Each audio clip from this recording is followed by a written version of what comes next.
We're live. Hello, hello. Welcome, everyone, to the Coffee Morning Chat. Good morning. Today's a fun week. This whole week is really going to be focused around one of our wonderful clients, Emily Ching. Yeah. And I think that Emily's got some really cool stories that you're going to be hearing about this week. We're going to be diving into some of her success. We're going to be diving into some of the things that she had to do before she could see success. Sure. Some of the stuff we're going to cover today. And some of the strategies and things that she does. But maybe you can kick off today's topic. Oh man, I love Emily. Emily, I love you because for me, really the theme that I got from our profile piece, the interview that we did together was it all comes down to I truly believe psychology, mentality, and just this belief in yourself, and you showed me like the importance of investing in yourself before you invest in anything, and your personal development and your psychology, because you got to believe in yourself, and your belief has got to be so strong. It's really what empowers you to figure out what that big why is, and ultimately you did that search, and you had to go through some tough. I think the foundation in the beginning was she had to go through some tough times to figure out why that was the most important piece of this project. Let's talk about that, because I really encourage all of you to dive into her story, because it's always nice to talk about the success, but I think what's really important and what we can impart today a little bit is that the journey, right? She didn't start that way. She actually, if I remember correctly, when we did the interview, she had first came into a brokerage. Emily didn't really know anybody. No. Being an immigrant, she had to, learn all the, the customs of the city, the area, all of that. And then, you adopt and you model as much as you can. And her broker that she was under at that time, I'm sure was a great broker, but really, preached at that time, transaction focus, like just, it's more like a numbers game, not very relationship orientated. And so that was the model that she thought, hey, this is what's going to make me successful in real estate. It's kind of about the money. And I'm going to take the approach of just sort of like, kind of treat people like a number. And she does it, it's just sort of the way kind of real estate was done back then to some degree. Yeah. It took some hard times, and she figured it out quite quick. And I think she moved from that brokerage to really there was the switch when she noticed that I believe it was into a mentorship program that she was a part of. And she noticed this common theme with all these people. And they were in this I would say journey of personal mastery. I would say they were seeking the help from other mentors. They were masterminding. They were reading, some of the best book out there. And she realized there was a moment for her. There was a switch from transaction to relationship focused business. A big book, an influence on her that she wants everybody to read. It's called The Go-Giver. And she read that. She said that was the biggest mind shift for her. Yeah, and even I think what's cool about Emily too is like she even ran some other businesses that she mentioned a little bit before even being in real estate, but she always kind of was behind the scenes. Yeah, and I think that I really I can really identify with that, because it's sort of like I don't need to be at the face of the company, and I feel like when you're at the front, that's kind of like where the value is being created a lot of the time for the customer in terms of the relationship component. And it's sometimes nice to sort of be behind the scenes and kind of look at all the metrics and the accounting. And I feel like I could identify with her a little bit in that. And yet she had this transformational change where, like you said, she got into the mentorship program. She started meeting with other successful people. And something started drawing, like she had always had a desire to be successful and to serve people, but somehow by investing in herself, she brought all of that to the front, in terms of like how important it was to be out there, meeting people, engaging people. She started transforming her Facebook page. She started transforming the way that she started speaking to her clients. And then she's just going value first, and everything that she could do. She even created a group to invite people in to like add the resources that she'd been learning to basically add value in that capacity as well. Yeah, and she worked on her mindset, and she always knew her big why, her big purpose. What I asked her, and I asked all of our clients this question is, what is that big why? What drives you? And she said, 2 words: to serve. And so knowing that about herself, that somebody who just wants to help people and serve people, she started looking at what was the model that was most effective for her to do that. So she created a Facebook business page, and that would be her advertising and marketing model. But then she created a Facebook group under the mentorship program. And what that page is all about is just giving away all the information she's learned along the way, sharing resources, sharing things that have inspired her. She created her own quotes. She's just answering questions. It's almost like her public surface giving back. And I've seen a lot of value. I've gotten a lot of value in being part of that group.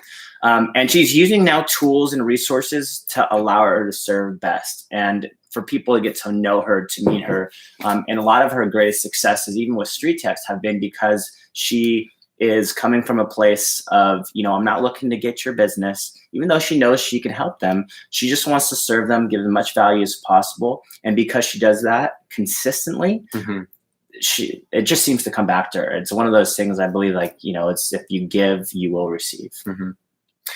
Yeah. I mean, there's so many interesting ways of, looking at online leads of any sort. But what I love about Emily is just like, to that point, is just her mindset was so right. And it's interesting because it's like when your mindset leads as, you could say things like, oh, these guys aren't that serious, or they're difficult to work with. But when your mindset shifts suddenly and you see yourself as a person that has in a position to help these people, you suddenly see the leads as like, how can I help them? What are they trying to accomplish? And it's funny how it's the same lead, it's the same source of wherever that's coming from, or the same opportunity is created, but how you're going to approach that opportunity is completely different based on your mindset.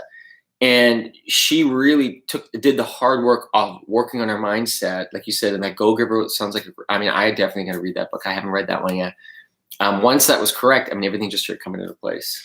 Yeah, I mean, she knows the platform, right? And she understands that Facebook is the most, what I would say, and this is what she told me, the most cost-effective form of advertising she's seen yet, in terms of being able to measure on a cost per lead basis. And everybody defines the subjective of what a lead is, but she says, if I have the ability to find out who they are through Facebook, leverage something like email, it's powerful, because I know that I can say, for every single person that's providing an email, I have the opportunity to introduce myself, and I have the opportunity to consistently, because of some of the tools she uses, stay top of mind, to let them get to know me, let them get to see into my life, what I can offer them, help them with as much information as possible, check in. And she knows it's a long game. The mentality for her is, I think, a big one, in understanding that Facebook especially and in general, this is not always the case, but in general, there are people that are a little bit longer out in that process, that buying or selling process. And she's patient, and she realizes, I mean, let's be honest too, Vancouver is $1 million market, right? So, or more. Or more. And so you're going to have to do things a little bit differently to be unique in that market. And she does it, and she's done well. So I think it's one of those things, I believe, that she, because of her consistency, because of her mindset, because of the fact that she's always looking to help people serve, and she truly believes that you have to bring in the personal element too, because people are going to like you and trust you based, like, don't make it feel automatic. Don't make it feel like a machine. You want to come in there and let people get to know you, your personality. And she says, if you do that, they'll see the value. They'll see that you're authentic. You're really trying to help them.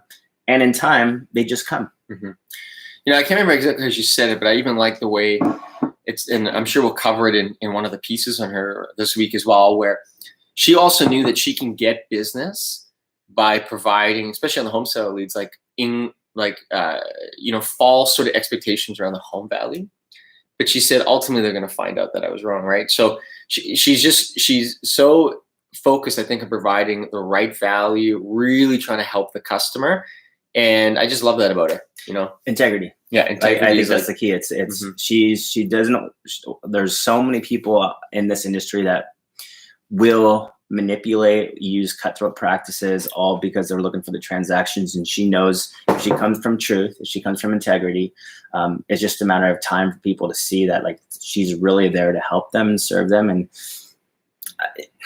I think if people were just to follow that example that Emily shows just consistently, like, we need more of those people in this industry. And if they do that well, I truly believe the universe kind of just brings it back to them. And when it comes to the leads, one thing that we know to be an absolute truth is that, and this is why the belief in leads is so critical and so important. If you believe a lead isn't serious, they're probably not going to be that serious. But here's what makes the lead serious is if your ability to uncover what their goal is, yes, their objective. Yes. And the more that you can do that, you will suddenly find that a lead is much more serious than you thought. And that's really the job of any business that ever creates any lead, which is, doesn't matter what you are or what you sell or what you do. If you have an opportunity to get in front of somebody and then you can collect some information from that particular person, you need to see if there's a fit. But really by doing that, you need to understand what are the needs of this particular person.